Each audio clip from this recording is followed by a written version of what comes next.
사사시대는 여호수아 때부터, 여호수아가 죽은 이후부터 사울왕이 세워지기 전까지의 그 시기, 한 300여 년 동안의 시기를 말합니다.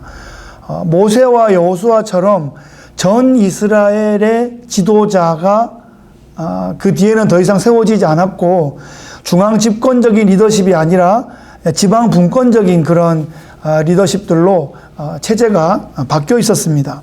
그러니까 사사시대에 우리가 사사다, 어느 사사다라고 말할 때 그 사사가 전 이스라엘을 다스리는 사사가 아니라 자기 지파를 다스리는 사사인 거예요. 그런데 어느 그 지파라고 해도 그 지파가 북부에 있을 수도 있고 중부에 있을 수도 있고 남부에 있을 수도 있어요.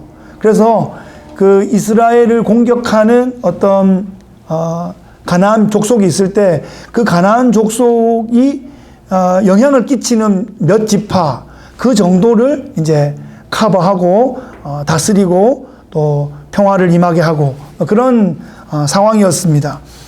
그러니까 사사들의 출신 지역도 다양하고요.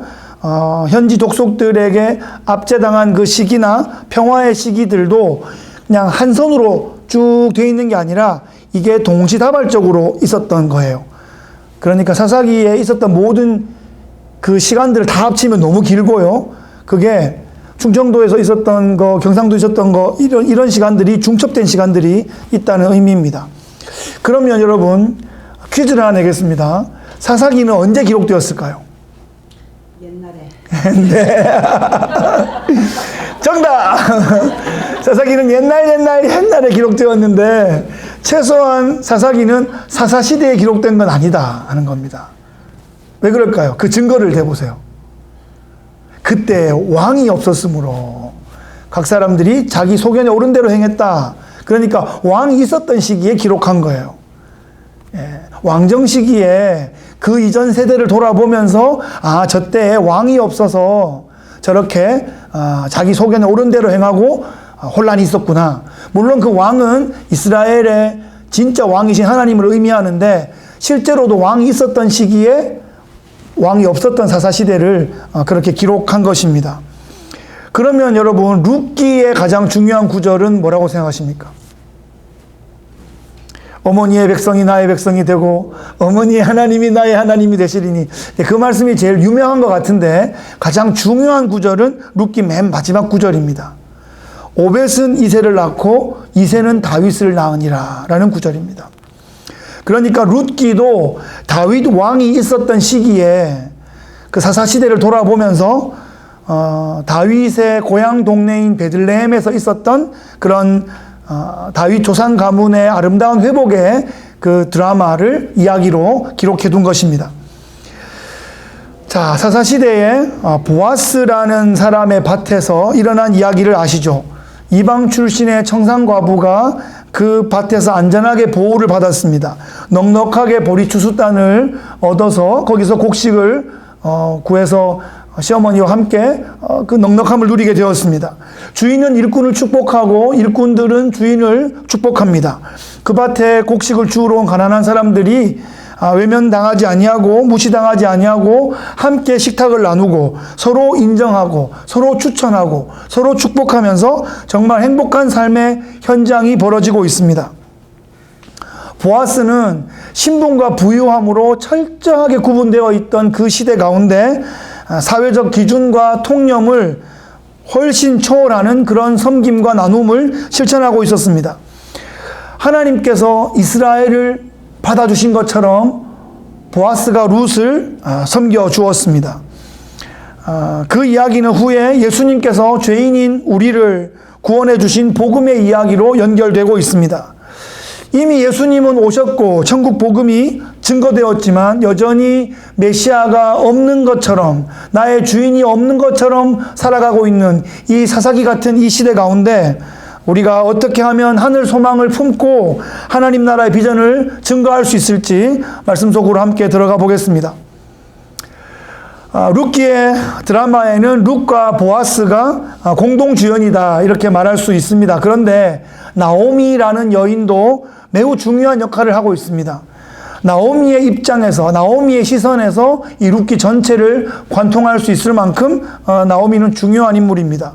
나오미는 남편과 아들 둘과 함께 이민 갔다가 모두 다 타향해서 잃어버린 비련의 여인입니다. 나오미는 자기 자신의 이름 뜻인 그 기쁨이 아니라 나를 슬픔, 고통이라는 뜻의 마라라고 불러달라라고 말할 만큼 디프레션에 빠져 있었던 여인입니다. 하지만 룻이 이삭을 죽으러 갔다가 환대를 받고 예상치 못하는 엄청난 양의 곡식과 음식과 간식을 가지고 돌아온 것을 보았을 때 이 나오미의 눈이 번쩍 뜨였습니다. 아니, 이렇게 자비를 베풀어 주는 사람이 있다니 놀랐어요. 그랬는데 룻이 말하기를 그 이삭을 주었던 밭이 보아스의 밭이다 라고 말하는 순간 이 나오미에게는 강력한 이 소망의 한 줄기 빛이 임했습니다. 이 보아스는 몰락한 엘리멜렉의 가문에 그 잃어버린 기업을 물러줄 수 있는 그런 사람이었거든요. 그래서 나오미가 룻에게 말합니다. 너는 이제 그 밭에 있는 소녀들하고만 지내고 다른 밭에 있는 남자들은 절대 만나지 마라. 이렇게 그 행동을 다 이렇게 좀 정돈해 주면서 보아스에게 정식으로 청혼할 전략을 짜기 시작합니다. 여기에서 이제 기업 물을 자라는 이 용어의 이해가 좀 더 필요합니다. 여기서 기업이라는 말은 현대사회의 기업체와는 전혀 상관이 없는 말입니다. 유산, 상속, 유업이라는 의미의 성경적인 용어입니다. 이스라엘은 땅을 각 지파별로 분배했죠. 그럼 각 지파 안에서는 가문별로 분배하고 또 개인별로 분배가 되었습니다. 이스라엘에는 사유재산이 있었어요. 그러니까 내 이웃의 물건을 훔치지 마라, 탐하지 말라 이렇게 말했으니까 분명히 사유재산은 있는데 땅은 하나님의 것이었기 때문에 영원히 팔 수는 없었습니다. 한시적으로 땅을 저당 잡히고 돈을 빌릴 수는 있었어요. 나중에 그 땅을 되살 그런 능력이 없을 경우에 어떻게 하냐, 이 가문에 있는 친척 중에서 그 땅을 되사서 이제 물러주는 이제 그런 제도를 기업 물은다라는 용어를 사용했습니다. 이 제도는 가난한 사람들의 그런 재산권을 보호해주는 사회 복지 정책이 될 것입니다. 그런데 이 기업 물으는 사람이라는 말을 영어로는 redeemer라고 합니다. redeemer, 예, 구속자. 그래서 이 보아스가 몰락한 이 나오미 가문의 기업을 물러줄 수 있는 리디머가 되어줄 수 있는 이제 그런 상황이 된 거죠. 희망을 발견한 나오미가 얼마나 마음이 뛰었겠습니까? 여기서 또 하나 우리가 알아두어야 할 것이 수혼법이라는 그 당시의 법이 있는데요. 고대 이스라엘에서 형제가 이제 형제 중에서 결혼을 했는데 아이가 없이 죽으면 그 형제 중에서 그 과부를 맞아들여서 자녀를 낳게 하여서 이제 그 가문의 대를 이어가게 하는 그런 법입니다. 지금 오늘날의 상황으로 생각하면 안 되고 그 옛날 3,000년, 4,000년 전에 그 사회에서는 대를 이어가는 게 중요했기 때문에 이제 그렇게 했다는 거죠. 보아스는 형제는 아닌데 친척으로서 기업도 물러줄 수 있고 또 룻을 아내로 맞이하여 대도 이어줄 수 있는 그런 위치에 있는 상황이다라는 것입니다. 자, 보아스의 밭은 이제 추수를 마치고 보리를 뗀 후에 이제 타작마당에서 타작을 하는 그런 상황에 와 있습니다. 타작은 이제 껍질을 분리해서 키질을 해가지고 알곡을 모으는 이제 그런 과정인데 그 기간 동안 보아스는 타작마당에서 먹고 자고 하면서 며칠을 보내게 됩니다. 나오미가 이 기회를 활용해서 보아스에게 청혼을 하자 이런 전략을 짠 거죠. 이 보리 타작 기간은 한 해의 추수를 이제 즐기는 축제 같은 그런 시간이었어요. 낮에는 타작을 막 하고 저녁이 되면 또 이렇게 축제를 벌리고 또 기분 좋게 함께 지내고 또 쉬고 그런 축제 같은 기간이었는데 보아스가 하루의 모든 작업을 다 마치고 일꾼들과 함께 기분 좋게 식사를 한 후에 그 곡식단 더미 끝에 자리를 펴고 누웠습니다.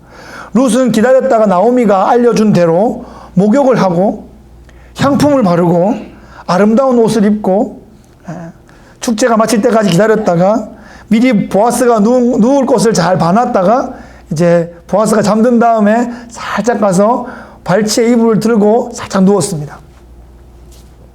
보아스가 이제 몸에 이렇게 밤중에 몸을 뒤척이다가 발에 뭐가 닿는 거죠. 여러분 밤에 주무시다가 발끝에 이렇게 혼자 자고 있는데 발끝에 뭐 물컹한 게 밟히면 어떤 느낌이겠습니까? 저는 막 깜짝 놀랄 것 같은데. 그래서 너는 누구냐? 이랬더니 한밤중이고 조명도 달빛밖에 없다고 생각하셔야 돼요. 그랬더니 룻이 대답하는 거죠. 나는 당신의 여종 루시오니 당신의 옷자락을 펴 당신의 여종을 덮어 주옵소서. 이는 당신이 우리의 기업 물을 자가 되미니이다. 이렇게 말했어요. 발에 닿은 물체는 몇 날 며칠 자기 밭에서 함께 곡식을 함께 주었던 룻이라는 여인입니다. 여러분 이 상황을 있는 그대로 보면 젊은 과부가 야심한 밤에 목욕하고 향품을 바르고 남자의 이불 속으로 들어가는 아주 너무나 노골적인 유혹의 장면으로 볼 수 있습니다. 그죠? 눈으로 보기에는 그래 보여요.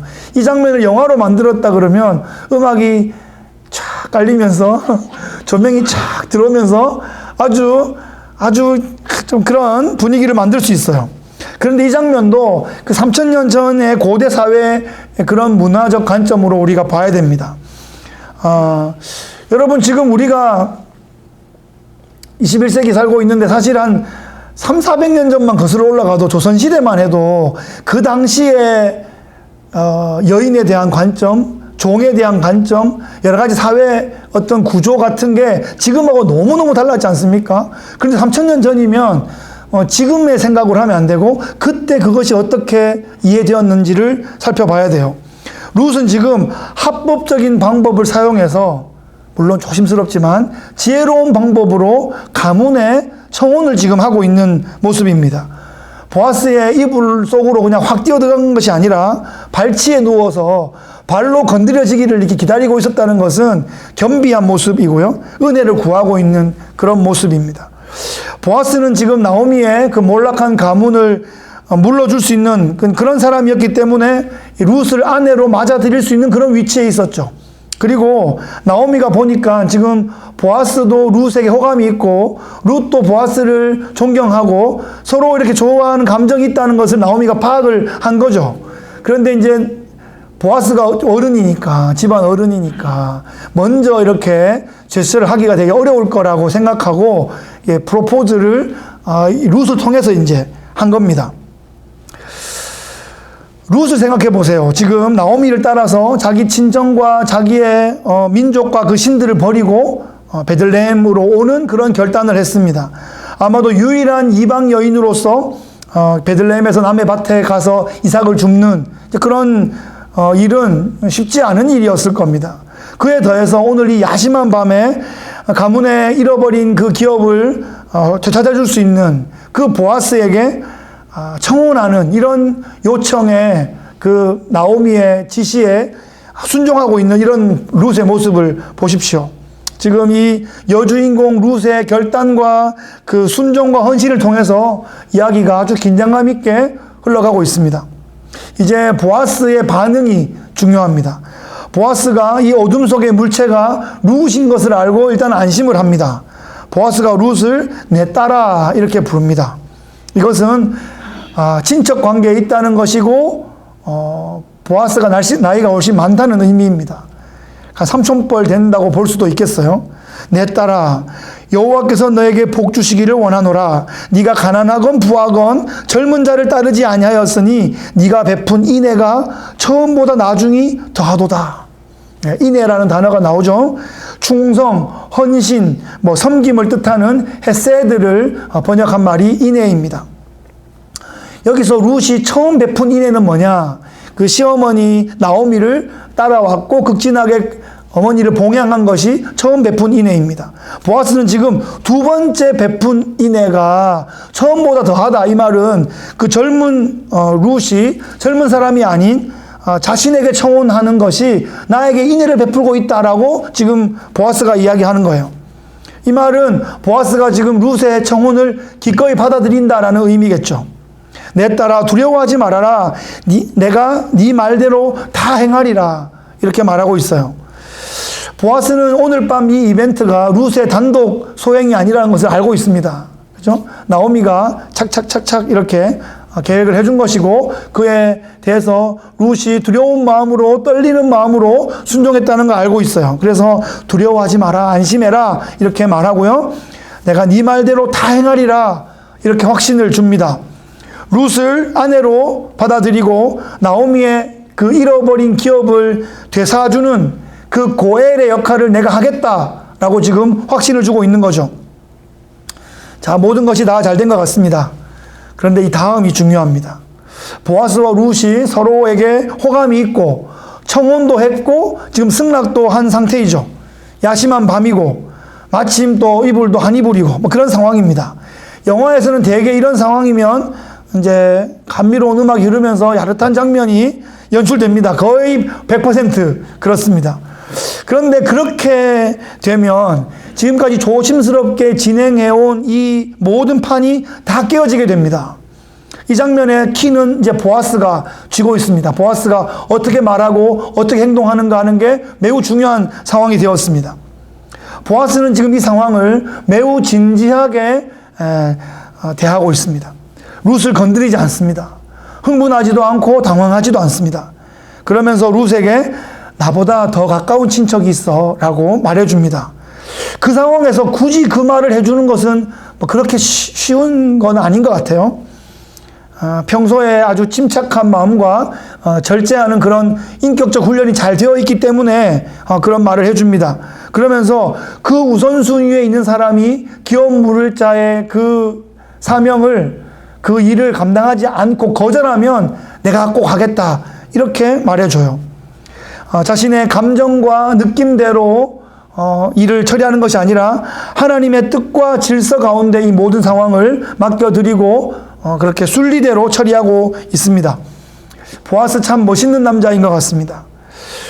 보아스는 룻에게 새벽까지 좀 누워서 쉬도록 해주고 해가 뜨기 전에 그녀의 겉옷에 타작한 보리를 6번 되어가지고 이제 나오미를 잘 섬길 수 있도록 그렇게 떠나보냅니다. 인간적인 생각으로 보면 오늘 밤이 보아스에게 절호의 기회일 수 있고 하나님께서 모든 것을 이렇게 인도하셨습니다 이렇게 막 간증 집회를 할 수도 있겠는데 보아스는 그렇게 하지 않습니다. 순리대로, 섭리대로, 뜻대로, 법대로 진중하게 일을 처리하고 있습니다. 그 다음날 보아스는 그 베들레헴 성문 앞으로 갑니다. 이 성문은 그 당시 이 마을의 중요한 그런 안건들을 처리하는 그런 공적인 장소입니다. 바로 그때 보아스가 말했던 좀 더 가까운 기업 물을 자 그 이웃이 마침 그 앞으로 지나가는 거예요. 간밤에 전화를 한 것도 아니고 사전에 약속한 것도 아닌데 성문에 앉아 있는데 마침 그 사람이 지나갑니다. 그렇게 하시는 분이 하나님이십니다. 우연한 그런 기회 같은데 하나님께서 그 모든 것을 섭리하고 계십니다. 보아스가 그 사람을 초청합니다. 이리 앉게. 그리고 장로님들을 이제 10분 모셔가지고 지금 나오미가 엘리멜렉 가문의 그 잃어버린 땅을 회복하기 위해서 고해를 요청했다라는 안건을 내고 거기서 함께 이제 회의를 합니다. 자, 친척 중에서 이제 그 땅을 되사서 엘리멜렉 가문에 돌려주어야 되는데 그 우선순위에 있는 사람에게 그 말을 하니까 그 사람이 내가 하겠소. 이렇게 말합니다. 내가 하겠소. 이게 영화에서 그랬으면 두둥둥둥 하면서 음악이 막 울렸을 겁니다. 이거 아닌데 그 사람이 하면 안 되는데 그 사람이 한다 그래요. 그런데 소유권을 넘겨준 그 땅을 되사가지고 그냥 주면 경제적으로 나에게 손해가 될 것 같잖아요. 그런데 그걸 한대요. 그 사람은 머리가 막 돌아가는 거죠. 지금 엘리멜렉이 죽었어요. 그 아들 말론과 기련도 죽었어요. 그리고 나오미는 나이가 좀 있어요. 그리고 그 집안에 남자가 없어요. 그럼 땅을 돌려줬다가도 성숙자가 없으니까 다시 나에게 돌아올 거라고 생각했던 것 같아요. 근데 그때 보아스가 말합니다. 4장 5절에 네가 나오미의 손에서 그 밭을 사는 날에 그 죽은 자의 아내 모압 여인 룻에게서 사서 그 죽은 자의 기업을 그의 이름으로 세워야 할지니라. 이 보아스가 룻의 존재를 말해주는 거예요. 그러니까 고엘이 되려고 하면 땅만 사고 기다리면 되는 것이 아니라 룻과 결혼해서 룻과의 사이에서 룻은 젊거든요. 그 사이에서 반드시 아들을 낳게 될 것이고 그 아들에게로 그 가문의 그 땅이 상속되는 거죠. 그러니까 그 사람이 바로 6절에 나는 내 기업에 손해가 있을까 하여 나를 위하여 물으지 못하노니 내가 물을 것을 네가 물으라. 나는 물으지 못하겠노라. 이렇게 말합니다. 경제적으로 분명히 계산 빠른 이 사람이 손해가 있다라고 결정을 한 것이죠. 이 짧은 문장에 나라는 단어가 얼마나 많이 나옵니까? 이 사람은 자기만 생각하는 사람이에요. 이 사람의 이름이 성경에 없습니다. 제가 본 거는 거의 유일하게 이름이 아무개라고 되어 있습니다. 그저 아무개라고 불리는 이 사람은 자기 생각만 하다가 영원히 이름 없는 사람이 되고 말았습니다. 보아스는 지금 모든 일을 규정에 맞게 처리하고 있습니다. 그 아무개에게 기업 물을 자의 권리를 양도받는 것을 확증하기 위해서 여러 증인들 앞에서 그 사람이 신발을 벗는 그 퍼포먼스를 합니다. 그것이 내 권리를 너에게 준다라는 그런 의미이고요. 그래서 보아스가 엘리멜렉 가문의 공식적인 고엘이 되었습니다. 이 일은 자기 기업에 분명히 손해가 되는 일입니다. 헌신하고 섬기는 마음이 없으면 할 수 없는 일입니다. 보아스는 지금 여러 증인들 앞에서 엘리멜렉 가문의 땅을 보존해 줄 것을 서약하고 룻의 합법적인 남편이 되었습니다.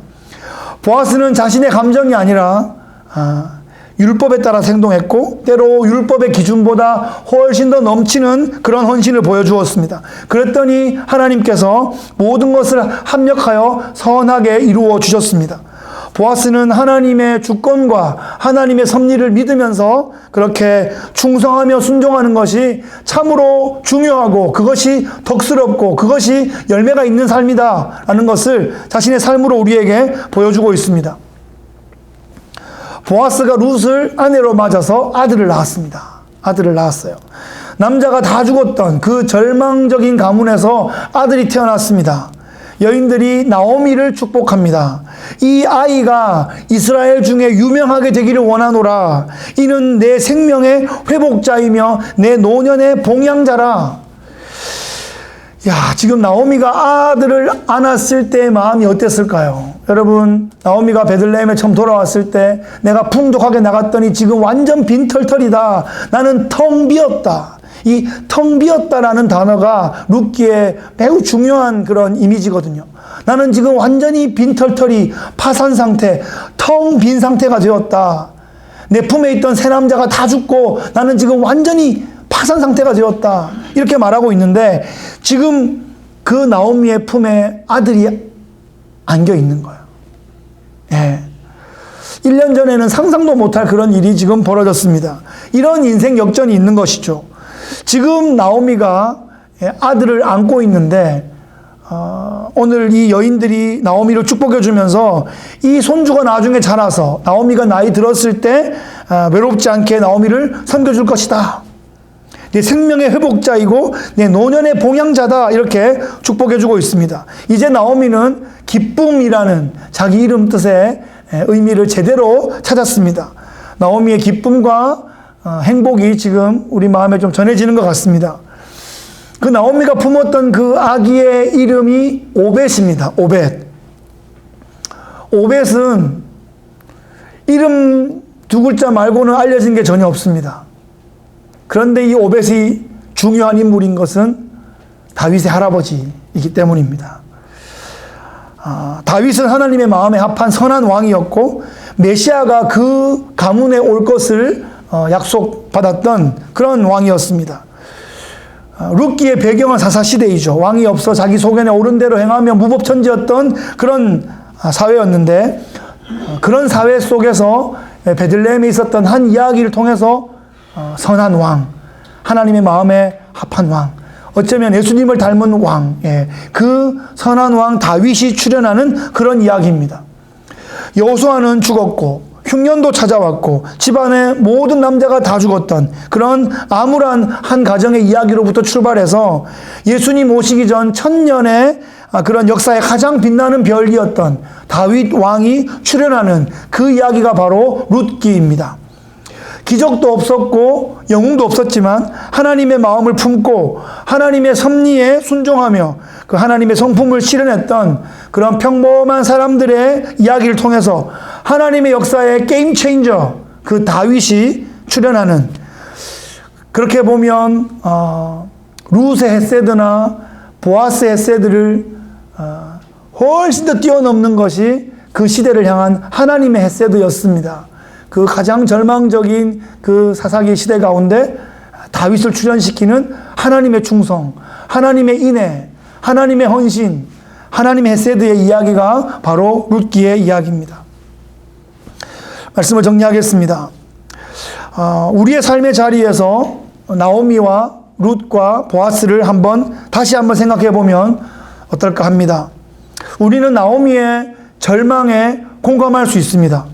풍족한 것 같았는데, 넉넉한 것 같았는데, 안전한 것 같았는데, 아무것도 없어져 버린 그 상실감, 하나님이 나를 버리신 것 같은 그 절망감, 사람들의 비난과 조롱을 통해서 점점 더 낮아지는 자존감. 그런데 하나님은 우리가 그런 자리에 그대로 머물러 있기를 원하지 않으십니다. 룻처럼 시어머니께 헌신하고 가문에 헌신하고 공동체에 헌신하는 그런 모습을 원하십니다. 그러면 자기 일터에 헌신하고 또 공동체에 헌신하고 가문에 헌신하고 룻에게 헌신하는 그 보아스를 만나게 하신다는 것입니다. 하나님은 지금 유대지파 베들레헴에서 벌어진 이런 소소한 룻과 보아스의 이런 사랑과 헌신의 이야기를 통해서 한 아기를 주셨습니다.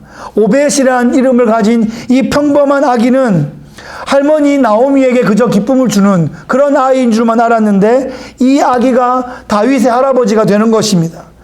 다윗의 시대에 서기관들이 다윗의 조상들을 추적하다가 그 사사시대에 다윗의 고향 베들레헴에서 있었던 그 놀라운 이야기를 발굴해서 성경 속에 들어왔을 것으로 예상합니다. 지금은 신구약 성경이 다 완성된 시대를 살아가고 있습니다. 그래서 성경이 더 기록될 일은 없지만 지금은 성령의 시대입니다. 성령께서 믿음의 사람들의 삶의 현장에 함께 하시고 우리의 모든 대화를 듣고 계시고 우리의 모든 섬김들을 보고 계시고 우리의 기도의 소리에 귀 기울이시고 계시다는 것입니다. 우리 안에서 벌어지는 소소한 일들, 작은 기쁨들, 그 작은 열매들, 이런 것이 장차 하나님 나라를 위한 위대한 씨앗이 될 줄 누가 알겠습니까? 하나님은 지금 우리를 구원하시길 원하시고 우리를 능력 가운데 세워가시길 원하십니다. 우리를 구원하시기 위해 그 옛날 베들레헴 마국간에 아들을 보내셨습니다. 세상의 어느 권력자도 어느 미디어도 주목하지 않던 바로 그 자리에 하나님 보내신 별이 비추고 있었고 천군 천사들이 보고 있었고 한밤에 양떼를 지키던 베들레헴의 목동들이 그 자리에 가서 축하하는 가운데 예수님이 태어나셨습니다. 그 예수님의 십자가를 향한 거룩한 헌신, 그리고 아들을 십자가에 내어주신 아버지 하나님의 그 헌신, 그 헌신을 본받아서 우리의 남은 여생에 하나님 나라의 보탬이 되는 그런 삶을 살아가면 좋겠습니다. 하나님의 헤세드를 닮은 그 헌신의 모습으로 우리의 삶의 자리를 천국으로 만들어 나가는 우리 시대의 룻과 보아스와 같은 그런 하나님의 사람들 되시기를 예수 그리스도의 귀하신 이름으로 축복합니다. 아멘.